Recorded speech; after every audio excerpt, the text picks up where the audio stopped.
cápsula e nós vamos falar sobre uma liderança indígena que meio que deu uma alfinetada no Lula, tá? Veja bem, não é que ela tenha criticado o Lula abertamente, ela falou que o Lula fez pouco, ela é contra o marco temporal, acha que o marco temporal tem que acabar e vê que o Lula está preso no Congresso e coisa e tal. Olha só, eu acho que o principal fenômeno que dá para ver aqui é aquilo que eu falo para vocês. Como é que a pauta esquerdista é antipacífica, né? Contra a paz. O pessoal quer brigar mesmo, não tem jeito, né? E é o que eu falo para você, no final das contas, a única maneira de você ter paz numa sociedade é através do capitalismo, é através do anarcocapitalismo. Vamos entender esse caso aqui. Essa notícia foi sugerida por Putin Caiu da Escada, Thales é pró, Lorenzo é noob e várias outras pessoas. Obrigado aí ao pessoal que sugeriu notícias lá no nosso site, no visãolibertaria.com. E obrigado a você que está assistindo o nosso vídeo. Se você gosta do nosso conteúdo, por favor, deixe o seu like, se inscreva aqui no canal, né? Pois bem, teve uma cerimônia aqui no Rio de Janeiro, no Museu Nacional do Rio de Janeiro, vocês lembram? O Museu Nacional do Rio de Janeiro é ali na Quinta da Boa Vista, pegou fogo, né, com o descaso do pessoal do FRJ, né, tacaram fogo no Museu Nacional, uma pena, uma perda enorme, milhares de peças únicas foram queimadas no incêndio e coisa e tal, mas o museu tem sido reconstruído esse tempo todo, né? E, por exemplo, nesse momento voltou o manto tupinambá, né? Os tupinambás eram uma tribo indígena muito forte aqui nessa região do Rio de Janeiro, inclusive teve muita briga entre portugueses e tupinambás e coisa e tal. Enfim, tem muitos descendentes de tupinambás aqui no Rio de Janeiro, né? Enfim, o manto tupinambá foi devolvido ao Museu Nacional. Eu imagino que seja um outro manto tupinambá, né? Fizeram um outro manto tupinambá para substituir o que tinha lá. É o que eu estou imaginando, talvez eu esteja errado, não sei exatamente qual é a situação, porque eu entendo que essas coisas, essas peças todas que estavam no museu, o que sobreviveu ao museu era coisa de, o meteorito, né? O meteorito que tinha na entrada do museu sobreviveu, porque é uma pedra, né? Não tem como pegar fogo, né? Enfim, de qualquer forma teve uma cerimônia no Museu Nacional e o Lula discursou lá, falou um monte de besteira, como é tradicional, o Lula só fala besteira, e de repente falou a Yakui Tupinambá, uma liderança indígena de Olivença, na Bahia, né? Então não é aqui da região do Rio de Janeiro, é a dos tupinambás que estão lá na Bahia, mas deve ter sido ela a responsável, eu imagino, né, para representar os tupinambás nessa entrega do manto tupinambá aqui para o museu, né? E daí ela falou por muito tempo, chamou o Lula de filho da dona Lindu e coisa e tal, e basicamente criticou o Lula, mas criticou o Lula no seguinte sentido, no sentido que ele está fazendo pouco pelas lideranças indígenas, aqui ó. Reiteramos a nossa insatisfação com a postura colonizadora personificada pelo Estado brasileiro, através de autarquias representativas que mais uma vez dilaceram nossos direitos originários e, muito mais do que isso, feriram profundamente o que prezamos, que é a nossa crença e nossa fé, né?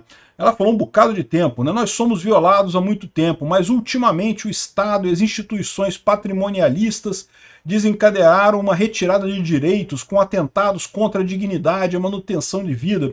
Temos hoje o pior congresso da história. Olha só, é o que eu falo para vocês. Ela estava falando para o Lula, mas ela estava criticando o Congresso, tá? A briga dela não é com o Lula, o problema dela é que, segundo ela, o Lula não está sendo esquerdista o suficiente, não está pendendo para a esquerda o suficiente, né? Um judiciário egocêntrico e parcial, nisso aqui eu concordo, e um governo enfraquecido, acorrentado a alianças e conchavos para se manter no poder. Isso é verdade, é o que eu falei para vocês. A esquerda, para voltar ao poder, aceitou qualquer coisa. Fez tudo o que podia para voltar ao poder e mais 10% que não podia ter feito, mas fez também para voltar ao poder por causa do desespero, né? E o Lula, hoje em dia, é um presidente fraco. O que eles estão falando é verdade. É um presidente fraco, é um presidente que não tem apoio popular. É verdade que o que ela queria era um Lula mais à esquerda, um Lula que tivesse mais a favor dos índios, mais contra, né, mais pela pauta esquerdista do desrespeito à propriedade privada. E aqui eu falo para vocês um outro problema, né? O que ela está reclamando? É a reclamação de que não, antes só tinha índio aqui, o europeu chegou aqui no Brasil, então todas as terras são dos índios, os índios têm que recuperar tudo. E isso eu já falei para vocês que é um absurdo. Por quê? Eu concordo. Se a terra foi tomada com agressão, é lógico que ela tem que ser retornada para o proprietário original. A agressão não é uma forma correta de você adquirir propriedade. A propriedade você se adquire de duas maneiras. Ou você adquire ela porque ninguém está usando a área, então você chega ali e delimita, defende e usa aquela propriedade, então ela passa a ser sua, ou então você compra de alguém que é proprietário. Então você faz um acordo, comprar, entenda, também doar, né? Pode ser doação, enfim, você faz um acordo voluntário com a pessoa que é dona e ela te dá aquela propriedade. Então são as únicas duas maneiras legítimas de você ser proprietário de alguma coisa. Ou você comprou aquela coisa, ou recebeu em doação, né? Teve uma transação voluntária com quem era o proprietário anterior daquela coisa, ou então foi você que achou aquilo ali, você que criou aquilo ali, você que gerou aquela riqueza, né? Então, então eu concordo que se todos os portugueses tivessem invadido de forma violenta terras indígenas, isso seria o caso. O problema é que a gente sabe que se teve muita terra que foi de fato invadida e agredida e teve agressão contra indígenas, também teve a situação contrária, que é a situação de pessoas... primeiro, os índios simplesmente saírem do lugar. Muitas tribos brasileiras eram seminômades, não ficavam muito tempo no lugar. Então, se elas abandonaram o lugar, chegou outra pessoa ali e ocupou aquele lugar, não tem nada de agressão aí. Não tem nada demais nessa história. A terra foi adquirida de forma legítima. Também teve muito comércio, teve muita situação em que os índios venderam terras para portugueses, ou deram terras para portugueses, ou negociaram terras com portugueses. A propriedade privada, ela é fundamental para você ter paz. A única maneira de você ter paz é com propriedade privada. E a propriedade privada pressupõe que, se há uma agressão, isso tem que ser reclamado, evidentemente, mas tem que ser provada a agressão. Então, para você poder reverter uma terra que eventualmente foi tomada de forma violenta, é preciso que os índios provem que essa terra foi tomada de forma violenta da tribo. Não basta provar que a tribo morava ali antes, né? Havia tribo aqui nessa região, então a terra é nossa. Não, não é assim. Por quê? Porque a tribo pode ter saído dali, se abandonou a terra e outra pessoa tomou, não é agressão, portanto a propriedade é legítima. A tribo pode ter vendido a terra para o homem branco, pode ter vendido aquela terra, aconteceu isso, negociação. Ah, mas vendeu por espelhinho porque não sabia o valor das coisas. Não, aí, meu amigo, mau negócio é mau negócio, não tem o que fazer, né? Mas foi vendido, não foi agressão. Se não foi agressão, não tem problema. Então, isso que eu acho que é preocupante nessa história, né? A questão do marco temporal é justamente para ter paz, para você estabelecer um processo de que, olha só, se o índio não estava ali em 1989, que foi justamente a época da Constituição Brasileira, 1988, na verdade, né? 10 de outubro de 1988, então você já presume que não tem alguma coisa. O cara, para reclamar aquela terra, ele tem que dizer, tem que provar que ela foi tomada de forma violenta. Eu acho que toda a terra deveria ser assim, mesmo os índios que já estão ocupando uma área, né, antes de 89, deveriam também provar que foi tomada violentamente, porque senão não tem propriedade, né? Enfim, ela reclamou dessa história, mas repara, ela reclamou querendo mais esquerda, queria que o Lula fosse mais esquerdista no caso, né? Enfim, o Lula brigou depois, ele estava alterado, ele não gostou não, ele não gostou da cobrança, né? Ele falou que eu queria apenas que a companheira que falou aqui mudasse seu discurso, aqui não tem subserviência para ficar no poder, não preciso disso. Só você vê que eu tenho um partido com 70 deputados entre 513, 9 senadores entre 81 para aprovar as coisas que sou obrigado a conversar com quem não gosta de mim, disse o Lula, né? A questão é, como é que o Lula foi eleito, né? Se só conseguiu aprovar 70 deputados, né, 81, 9 senadores de 81, né, e no entanto foi eleito, né, impressionante, né. Enfim, aí tá falando aqui, eu tenho certeza que o Jerônimo tem a obrigação e o compromisso histórico de construir na Bahia um lugar para receber esse manto e preservar para que não seja apagado e não sei o que lá. Enfim, o Lula chorou lá com a mulher, ficou chateado, ele ficou sentido com o negócio, né.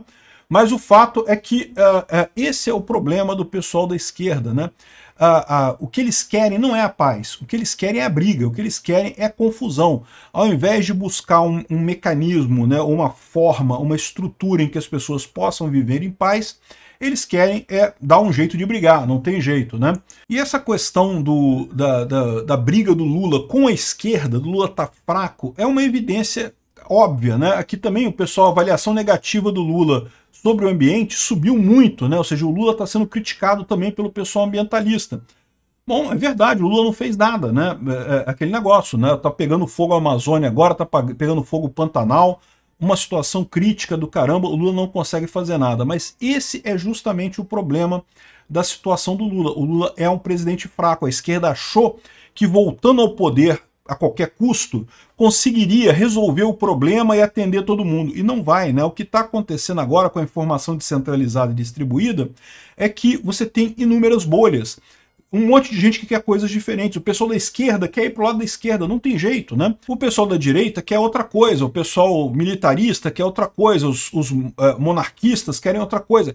Cada grupo quer uma coisa diferente. Aí sabe o que acaba acontecendo? A única maneira de você melhorar, de você atender essas coisas todas, é diminuindo o tamanho do governo. É você criando entidades nesses grupos, esses grupos, cada um buscando o que quer, de forma independente do governo. Você não pode mais ter a solução Lula ou a solução socialista, que é um grande governo que faz aquilo que é o certo. Não tem como fazer isso. Por quê? Porque o certo agora tem um monte de grupos que definem o certo de forma diferente, né? O Lula não tem como resolver esse problema. A única saída que a gente tem era a saída do Bolsonaro, que era diminuir o tamanho do governo. O governo não faz nada. Ah, os índios querem melhorar alguma coisa? Os índios que têm que procurar uma organização, que tem que se organizar e fazer a coisa que eles pretendem fazer. O governo não é a ferramenta para isso. O governo não é a ferramenta para nada mais.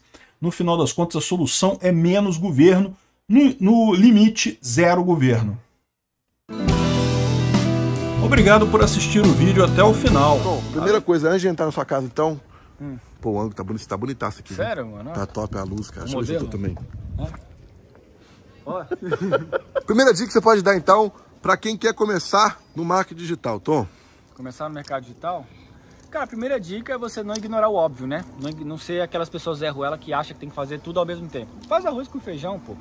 Se tu investir num treinamento... Faz arroz com feijão que o seu mentor te ensina, aplica até dar certo, sacou? Não fica falando de galho em galho, não. E quando tá tudo dando errado, o que faz? Quando tá tudo dando errado? É. Você sabe, eu né? penso da seguinte maneira, irmão. Só dá errado quando você não faz. Se você toma uma ação, você tá pelo menos em movimento. Não tem como dar errado, sacou? Esse é o meu ponto de vista. Não para, né? Tipo assim, porra, se você tem a oportunidade de começar no mercado digital e não começa por medo, já tá errado. Já tá dando errado ali. Agora, se você já começou, mano, é só lucro, velho. Ah, tô passando dificuldade. Dificuldade não é dar errado, não. Eu costumo dizer, tem aquela frase lá, no final tudo vai dar certo. Se não tá dando certo, é porque o final não chegou. Para de ficar chorando e faz o que tem que acontecer e acabou. Isso aí, já começou com uma porrada aqui de conteúdo, hein? Já vá, pô.